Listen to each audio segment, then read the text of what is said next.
You know who it is, the horror flick digger did Super 6 Big Mitch. And I'm kicking in those with all three O's. And I'm bringing 28 101s because we Vegas sons, it's the Chronicles. And you in the Meadowlands. Yeah, you in the Meadows, man. And you already know what made me. 530, what that mean? Oh, that boy's a desert, baby. Hubba Dub Scrub, 22-inch gold data things, and Big Bolo Yang, I can never sit on McLean's, man. Welcome to Vegas Chronicles with the whole Super 6 Mr. Digger, Hot Ditch Big Mitch. And today, like any other day, y'all know what we do. We kick actual factuals with no additives, no preservatives, just raw and uncut like what? Like summer sausages and crackers. You already know. Shout out to everybody that's been helping me build my little small platform, man. I want to send a special shout out to my brother Ant over there with Reality Undisputed. If y'all haven't tuned in to that brother, man, check him out. Reality Undisputed, straight Vegas native, man. A young brother that be spitting some real facts, man. I love his truths, man. And he be representing our culture, man, and holding us accountable. That's what I really love about that brother, man. And he have shown through what he's done that he truly care about his people. Y'all need to tune in and support him, man. It's brothers like that we need to be paying more attention to, man, instead of this other bull crap that's running so prevalent out here, man. But tune in to Young Ant, man, and Reality's Undisputed, man. Good brother, man, be speaking on a variety of topics, man, that's relevant to our community, man, and he be spitting some facts, man. Y'all tune in to that brother, man, and support him, man. Let's jump right off into it. I answer questions, I correspond with my audience. And someone asked me which neighborhood up out here, and this, if they ask me a question, I answer it. It's not my questions, it's theirs. Which neighborhood was known for the most drive-by shootings? And that's really in the eye of the beholder. But I'm gonna tell you something about drive-by shootings. Back when I was coming up, and I'm from the class, I was doing this, and I tell everybody since '85, there wasn't really no such thing as drive-by shootings. If it was, you very seldomly heard one. We wasn't doing drive-by shootings back during '85, '84, and things like that.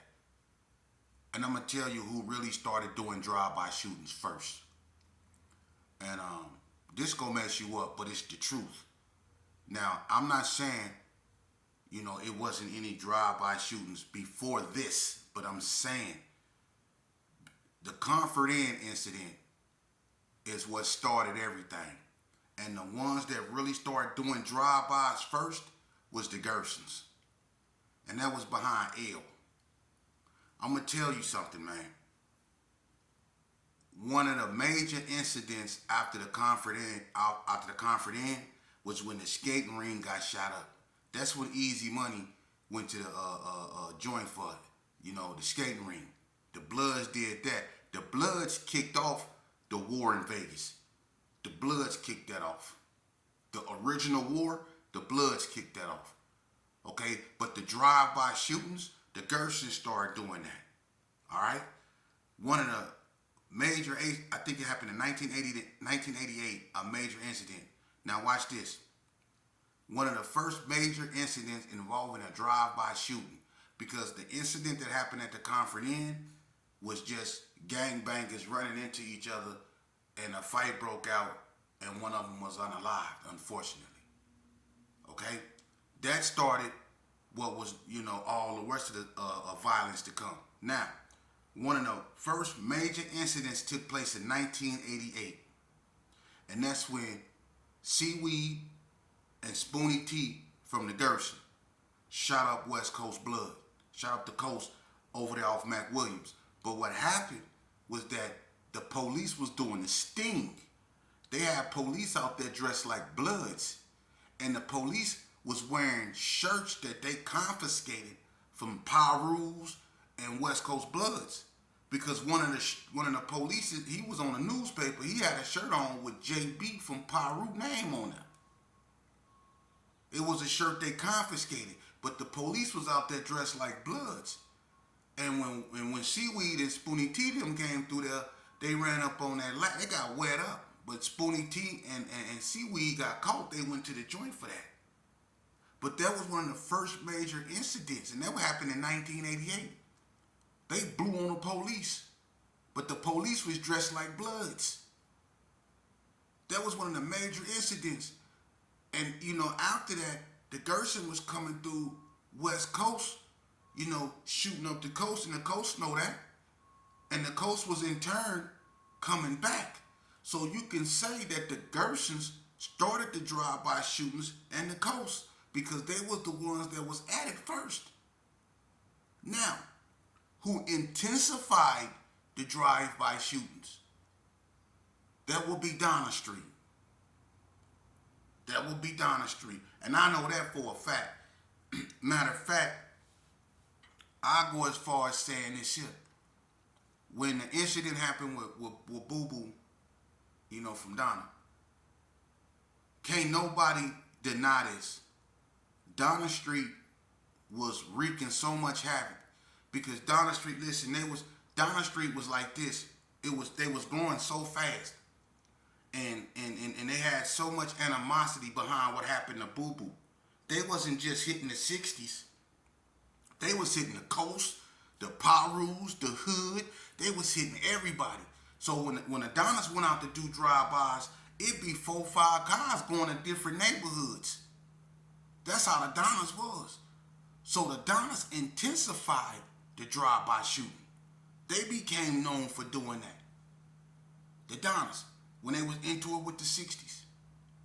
And then, I would say, the rolling 60s. They intensified it when Shaky was unalived. When Shaky Low got unalived in the early 90s, they intensified it because anybody can tell you how many times the 60s came over there and shot up the block. Listen, in 1990, I say 1990, 1989, 1990, 1991, Comstock, that street, was probably one of the dangerous, if not the most dangerous street in Las Vegas, Comstock. Because the 60s was coming through there. Tough. And the 40 blocks knew how to turn a light off on Comstock. They could have it pitch black from Belzar all the way down there to Lake Mead. It would be pitch black. That was the most dangerous street in Las Vegas, hands down. And after that, the NTGs. That's how that went when it come to them drive-by shootings. So, but I'm going to be honest with you. I don't think no neighborhood, I would say the NTGs, probably the closest. But when it come to drive-by shootings, because I'm going to be honest with you, when it come to, Crip gangs in Vegas, Donna Street, and this can't be taken from them, Donna Street and the NTGs. But I'm going to say Donna first. Donna Street had probably the biggest impact because from Donna Street, a lot of gangs arose, man, because Donna was trying to take over everything. So other gangs had to rise up to stop Donna from just trying to take over Northtown. Of course, you had the hood, and they wasn't going for it. But everything else around there, Donna was engulfing that at one point, man. Donna was strong. Everybody know that, man. Everybody wanted to be from Donna. Donna was popular, And when it came to cripping and putting in work, you can't take that from them. At one point, man, they wasn't no joke. Donna had the biggest impact when it came to cripping in Las Vegas. Donna had the biggest impact, But to me, I'm going to be honest with you. That don't mean that they was the hardest. They had the biggest impact. They did. But that don't mean they was the hardest. Because I'm going to be honest with you. A neighborhood that always held their own, that always, it was always a lot of people against them. in a beginning, they wasn't a big gang. And I'm talking about the rolling 60s. They wasn't a big gang in the beginning. When they left 40 Block and they went in Crip City, they wasn't a big gang. They wasn't a smaller gang neither, but they wasn't big. When Donna came out and they fell out with the rolling 60s, the rolling 60s wasn't a big gang.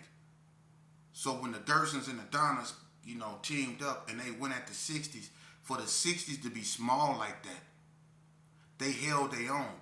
The 60s didn't really start getting big until they went down there into Rose Casa Rosa and down there. That's when they started really growing. But when they was just up on the west in Crip City, Carry Arms per se, they wasn't a big old neighborhood like that. But the 60s always held their own. They never really formed alliances with people. You see? They was the only neighborhood really that wouldn't form an alliance. The only ones they formed an alliance with was the 50s, and they had to turn rolling in order for that to work, because the 50s used to be 501 UCCs. But they had to turn rolling for the link up with the 60s. And the 60s and the coast was cool, but that was family relations. But the rolling 60s never linked up with nobody. So when it comes to being hard, you have to put the rolling 60s right there. Just like you have to put White Street right there. Because White Street ain't no big old gang. But White Street put their name out there. And I'm just keeping it real.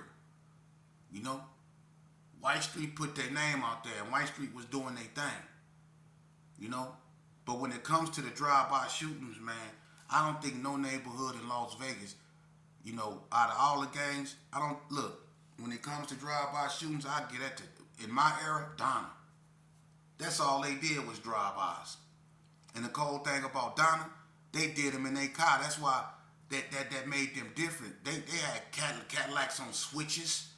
You had Hot Rod, C-Rod, Pharrell, Tyrone Daughtery. All them dudes had whips. And they'll bust out them whips too. They wasn't playing. Them Donnas wasn't playing, man. Them dudes had Boo Love all on the seats and stuff. I ain't gonna lie. They had a real big impact. So when it come to drive-by shootings, them Donna streets, man. Those Donna streets, man. And I'm gonna tell you something, man. When it comes to, high-profile cases, man, the Gersons had a lot of high-profile cases. But I'm going to tell you something, too, man. If you just take the Gerson out the equation, them Bloods, they had a bunch of, like, the skating ring, the Comfort Inn, and them Bloods had a lot of high-profile cases, too, And that's what made them unique. It's not a lot of Bloods up out here, but the way they are, the way they move, their unity is what makes them so strong, And ain't nobody never been able to penetrate that, man. So the Bloods, when it comes to putting in work, they wasn't no joke. But when it come to drive-by shootings, Donna Street all day. But let's turn to the next page. I want to talk to y'all about something, man. And it's something that my brother Ant spoke on too, man. And I want y'all to understand something, man, you youngsters out there, because my message always directed to you youngsters. I don't cater to views. I don't cater to the algorithm. I cater to my people. And I'm going to tell you something, man, and I want y'all to hear it from me. I've been like, I'm just like you. I'm not no foreigner coming in your backyard telling you what I think. I'm from where y'all from. I'm from these streets, man. And I was a reputable. I was just like y'all. So let me tell you something from an OG's perspective. They getting ready to do y'all some harm, man. They got this thing called black fatigue, meaning really that they tired of black people. That's what it means. Like we not tired of them. And they bull crap. Like we not tired of being victimized. Like we not tired of being harassed when we just trying to go buy us some Arizona tea and some Skittles. We can't do that without being harassed and unalived by vigilantes. You youngsters need to pay attention, man. See, one thing I admire about you youngsters is y'all fearless. the fearlessness. You see, y'all demonstrated that you're not scared, but you've demonstrated that you can't think. You see, y'all a bunch of young warriors, but y'all have so much animosity and hatred toward one another. And it's my job and our job as OGs to figure out why and what can we do to stop it. So when I think like that, I think what made me feel the way I felt when I was gangbanging. Why did I hate the Bloods? Why did I hate the 60s? Why did I hate, so whoever? Why did I hate them? Why did I really hate them? What did they really do to me? Of course, I've lost homeboys. We all lost homeboys. But why do I hate them? What did they do to me? What did the West Coast Bloods do to me? What did the Pyrus do to me? What did the Playboy Bloods do to me? What did the Hollywood Bloods do to me? What did the Rolling 60 Crips do to me? What did the Northtown Gangster Crips do to me? Why do I hate them? I really had to ask myself them questions. Why do I hate them? And after wrestling with reality, suppressing my pride, and allowing common sense to have its place, you know what I understood? You know what I come to realize? I didn't hate them. Because when I thought about why, I couldn't come up with a reason. Not one of logic. I couldn't come up with no logical reason on why I hated the 60s or the Bloods. Why? Why do I consider them my enemies? What did they do to me? And I couldn't come up with no answer. Now some of y'all gonna say, well man, I got jumped by the West Coast Bloods. Now you probably got jumped by a few dudes from West Coast Bloods, but you didn't get jumped by the West Coast Bloods. You see? So why do we hate a whole neighborhood? For instance, if I got a homeboy and my homeboy messing with a female that's messing with a West Coast Blood too, and him and the West Coast Blood get into it behind a female, this don't got nothing to do with me. They tripping not behind neighborhood banging, but behind a female. I get involved, you see, not because he a blood, and all that. I get involved because he my homeboy, woo, but it really don't got nothing to do with me. So my homeboy get unalive, now it's a full-fledged woe, not because we gang banging, but because of behind his female. And that's why a lot of gang wars be started, man. If you really think about it, how a lot of these gang wars have been started. How did the Gersons and the NTGs originally fall out? Watch this. How? How did the Gersons? Because J-Rat and K-Dog, if I'm not mistaken, jumped Seaweed behind Selene. And J-Rat Kai got shot up. I think it was Green on Dayton's. That's what started it. And then the incident happened with me, DMC, and Tyrone Howe and J-Rat them at Stop and Shop when the NTGs shot up Stop and Shop and almost knocked me down. That's what it stemmed from, and then it built off that. And you see the continuation. But at the beginning, it was behind a female.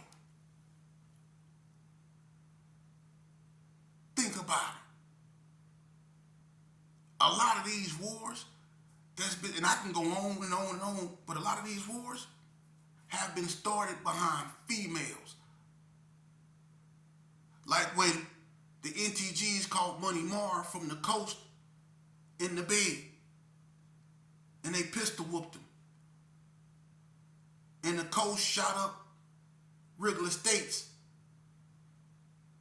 That's when J-Rat got shot in the foot and Bread Baby Cameron got shot. See,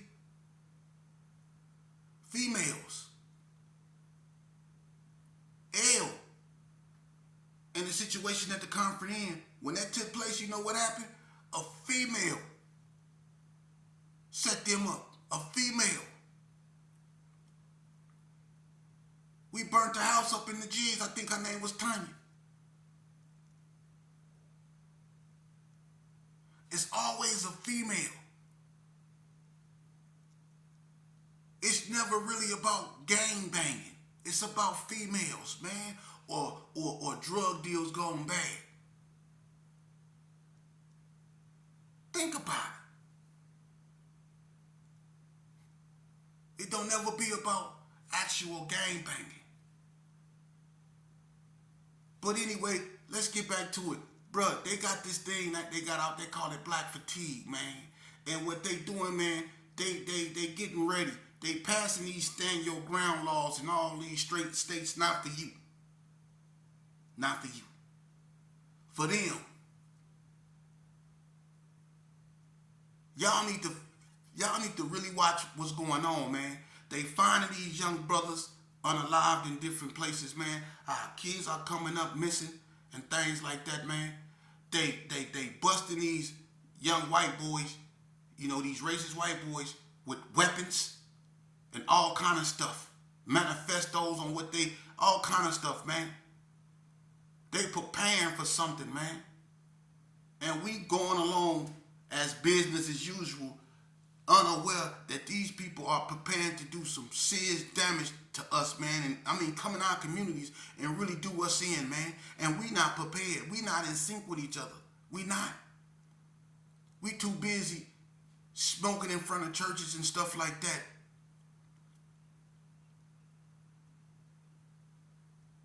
They have declared war on us, man. They have.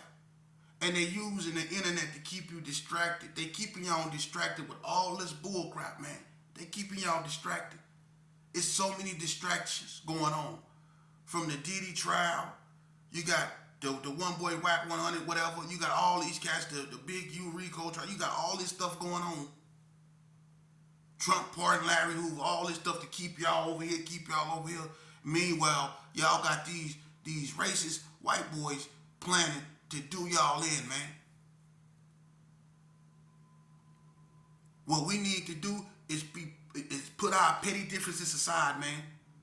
We gonna have to come to the table. We gonna have to learn, and we gonna have to accept the fact that we all we got up over here, man. For real, man. Our kids is out there in the streets doing God knows what. And these people is finna come out there, man, and they finna do some bad things. They done already demonstrated that they don't care about what judges say. They've arrested judges. They don't care what senators said. They've arrested senators. They don't care about habeas corpus, which is the only thing that separate us in this country from being a police state, a police country, from being North Korea. Habeas corpus, due process. That's the only thing that stopped this country from turning into North Korea. And they want to get rid of or suspend that. And they already jumping out of cars without uniforms on and snatching people up. But y'all not paying attention. Because y'all got so much anger and animosity in y'all heart toward one another, it won't let y'all see reason. You can't be reasoned with. And that's why we losing. That's why we losing. And shame on us, man. Shame on us, man. Shame on us for making our women feeling unlovely.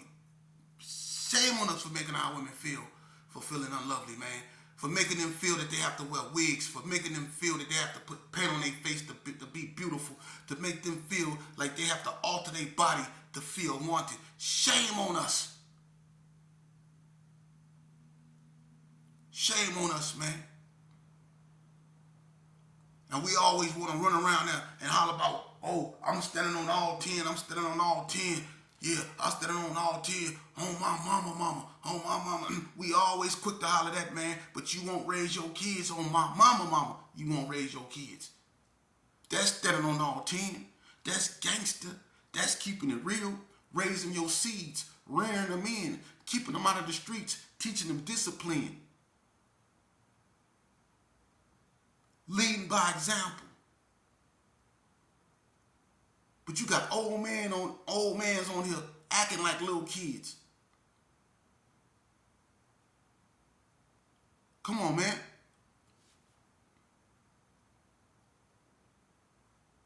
You know, one or two things gonna happen, man. Either we go get it right or we go perish. I know a lot of these cats, they love content of chaos. They love creating chaos for content because content is what sells. They don't care about the destruction that this internet brings. This internet is getting people unalive, man. Look at what this internet is doing. It's teaching our youth that in order to be famous, to go viral, you have to beat somebody up or do something meaningless or put your life on the line. People willing to do anything for views, and we're allowing people to use our culture in humiliating fashions to come up off us. Look at what's going on, man. And we just stand back and we allow it to happen. It's mind-boggling how we got the key to our own salvation. We are the key to our own salvation, yet we won't use it. Yet we won't think. But I'm going to tell you something. I still remain optimistic because when you got brothers like Young Ant and Reality Undisputed,